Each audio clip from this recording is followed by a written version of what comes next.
بسم اللہ الرحمن الرحیم۔ السلام علیکم معزز طلبہ کرام، آپ سب کیسے ہیں؟ آج ہم نور الانوار کے سبق نمبر 93 کو پڑھیں گے اور آج کے سبق کا عنوان ہے دو تفریعات۔ آج کے ہمارے سبق کی عبارت ثم ذکر المصنف سے شروع ہوتی ہے۔ آئیے سب سے پہلے عبارت پڑھتے ہیں، پھر اس کا ترجمہ کرتے ہیں، اس کے بعد باقاعدہ سبق کی وضاحت کی طرف بڑھتے ہیں۔ مصنف علیہ رحمہ لکھتے ہیں ثم ذکر المصنف تفریعین لأبی حنیفہ علی قولہ وہو السابق۔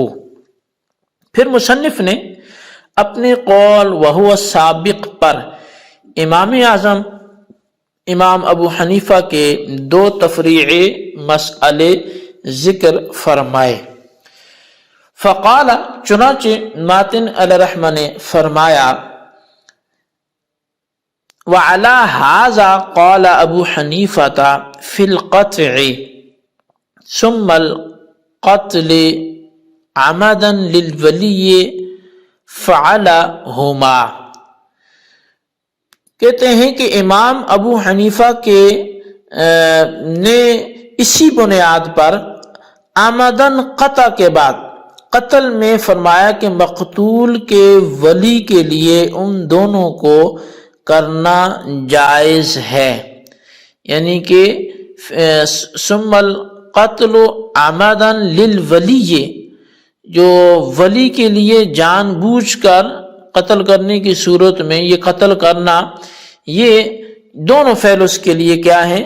وہ جائز ہیں۔ ای لأجل ان المثل الکامل سابق علی المثل القاصر، یعنی یہ اس وجہ سے کہ چونکہ مثل کامل یہ مثل قاصر پر مقدم ہے۔ قال ابو حنیفہ رحمہ اللہ تعالی، تو بے شک امام اعظم ابو حنیفہ رحمۃ اللہ تعالی علیہ نے یہ اس صورت میں فی صورت یہ اس صورت میں فرمایا کہ جب قطع رجل ید رجل عمدا ثم قتلہ، کہ جب کسی شخص نے کسی دوسرے شخص کو جان بوجھ کر قتل کرنے سے پہلے اس کا ہاتھ کاٹا، یعنی قطع رجل ید رجل، جب کسی شخص نے دوسرے شخص کا ہاتھ کاٹا پھر اس کو قتل کر دیا، قبل ان یبرأ، اور یہ قتل بھی کب کیا کہ وہ ابھی ہاتھ تندرست نہیں ہوا تھا۔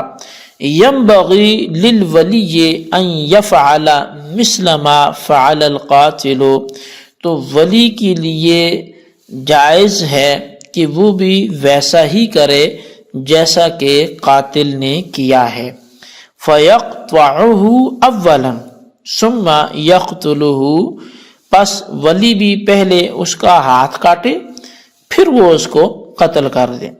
لیکون جزاء الفعل بالفعل، تاکہ فعل کا بدلہ فعل ہو جائے۔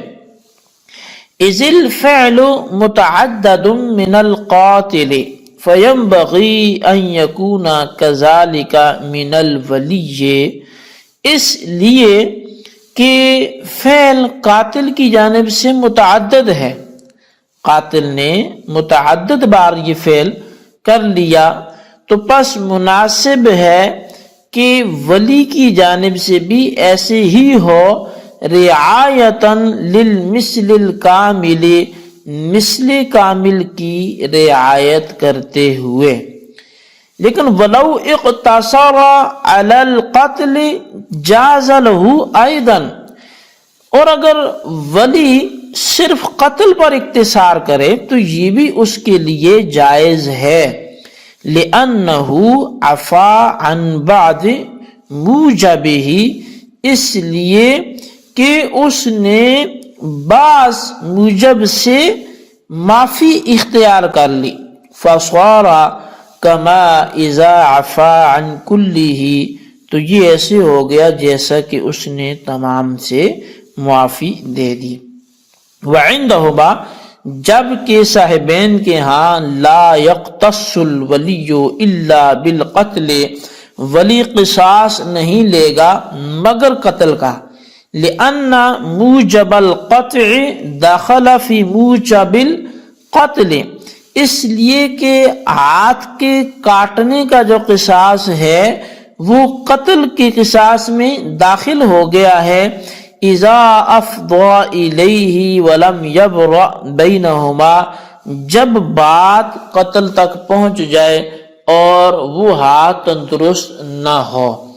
جی طلبہ کرام، یہ ہمارے آج کے سبق کی عبارت اور اس کا ترجمہ تھا جو آپ نے سماعت کیا۔ اب آئیے اس کی جو تشریح و توضیح ہے، جو اس کی وضاحت ہے، اس کی طرف بڑھتے ہیں۔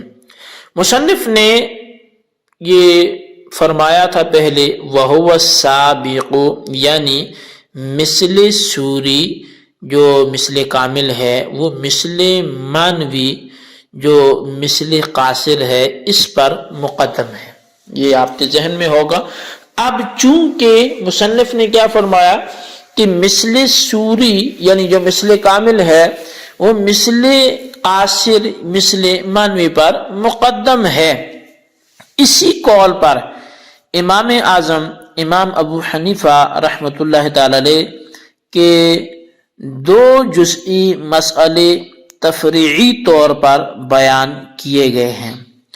چنانچہ پہلا مسئلہ یہ ہے کہ حضرت امام اعظم امام ابو حنیفہ رحمۃ اللہ تعالی علیہ نے فرمایا کہ اگر ایک شخص نے دوسرے شخص کا جان بوجھ کر ہاتھ کاٹ دیا، پھر زخم اچھا ابھی نہیں ہوا تھا، وہی تھا کہ اسی مقطوع الید کو، یعنی وہی شخص کہ جس کے ہاتھ کو نقصان پہنچایا گیا تھا، ہاتھ کاٹا گیا تھا، اسی شخص نے کہ جس نے اس کا ہاتھ کاٹا تھا اس شخص کو قتل کر دیا۔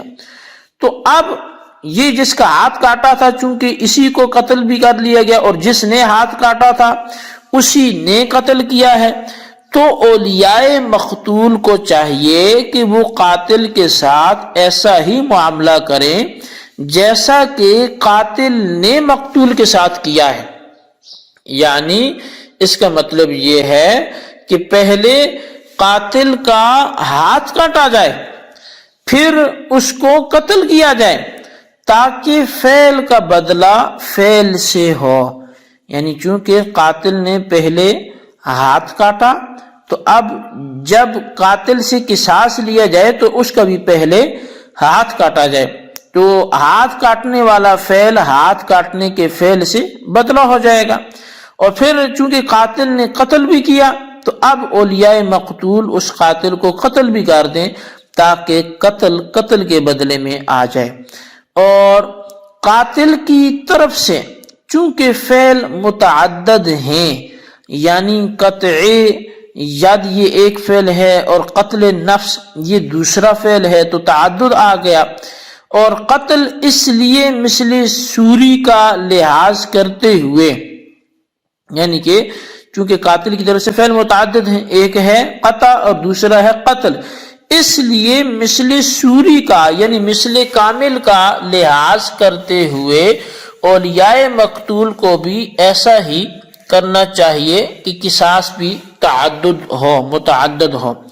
لیکن اگر اولیاء مقتول نے قتل پر اکتفا کر لیا، یعنی قاتل کا ہاتھ نہ کاٹا بلکہ صرف قتل کر دیا، اور اس پر وہ راضی ہو گئے کہ ہم صرف قتل کریں گے، ہم ہاتھ نہیں کاٹیں گے، تو یہ بھی جائز ہے۔ اور اس کے جواز کی وجہ یہ ہے کہ اولیاء مقتول نے قاتل کے فعل کے بعض موجب یعنی قطعی ید کو معاف کر دیا ہے، اور اولیاء مقتول اگر تمام موجب یعنی قطع اور قتل دونوں کو معاف کر دیتے تو یہ بھی جائز ہوتا۔ لہذا جب بعض موجب یعنی قطع کو معاف کیا تو یہ بھی جائز ہوگا۔ صاحبین نے یہاں پر فرمایا کہ مذکورہ صورت میں قاتل کو صرف قتل کیا جائے گا اور اس کا ہاتھ نہیں کاٹا جائے گا۔ صاحبین کی دلیل یہ ہے کہ جب ہاتھ کا زخم اچھا ہوئے بغیر قتل تک پہنچ جائے، یعنی قطع کے بعد قتل بھی کر لیا جائے، تو وہ جو ہاتھ کاٹنے کا موجب یعنی ہاتھ کا قصاص، یہ قتل کے موجب یعنی قتل کے قصاص میں داخل ہو جائے گا، اور قطع اور قتل کی دونوں جنایت واحدہ قرار پائیں گی، یعنی یہ دونوں جرائم کو ایک ہی جرم بن گیا، اور یہ ایسا ہوگا جیسے ایک شخص نے دوسرے شخص کو 10 بار لاٹھی مار کر ہلاک کر دیا ہو، تو قاتل کو صرف قتل کیا جائے گا، لاٹھی مارنے کی قطعاً ضرورت نہیں ہوگی۔ چونکہ حدیث میں بھی ہے کہ لا قواد الا بالسیف، بہرحال جب قطع کا موجب قتل کے موجب میں داخل ہو گیا تو قاتل کو صرف قتل کیا جائے گا اور اس کا ہاتھ نہیں کاٹا جائے گا۔ یہ موقف کن کا ہے؟ صاحبین کا۔ جی طلبہ کرام، یہ ہمارے آج کے سبق کے حوالے سے کچھ وضاحت تھی آپ نے سماعت کی۔ امام صاحب کا صاحبین کا اختلاف بھی تھا، اور مسئلہ یہ تھا کہ کسی شخص کو اگر قتل کیا جائے لیکن اس سے پہلے اس کا ہاتھ کاٹا گیا اور وہ ٹھیک نہیں ہوا تھا کہ قتل کر لیا، تو قصاصاً کیا دونوں کام کیے جائیں گے یا ایک کیا جائے گا؟ تو امام صاحب کے ہاں دونوں، جبکہ صاحبین کے ہاں صرف قتل پر اکتفا کیا جائے گا۔ اس سب کو اچھی طرح نوٹ کریں، بالخصوص ان سوالات کے جوابات دیں۔ سوال نمبر 1 یہ ہے کہ کسی کا عضو تلف کرنے کے بعد اس کو قتل کرنے کی صورت میں امام صاحب کے ہاں قصاص کیا ہوگا؟ اور سوال نمبر 2 یہ ہے کہ صاحبین نے اس کو کس صورت پر قیاس کیا ہے؟ مثال تحریر کریں۔ اللہ تبارک و تعالیٰ سے دعا ہے جو کچھ ہم نے پڑھا سنا اسے یاد رکھنے کی توفیق نصیب فرمائے، آمین بجاہ نبی الامین صلی اللہ علیہ وسلم۔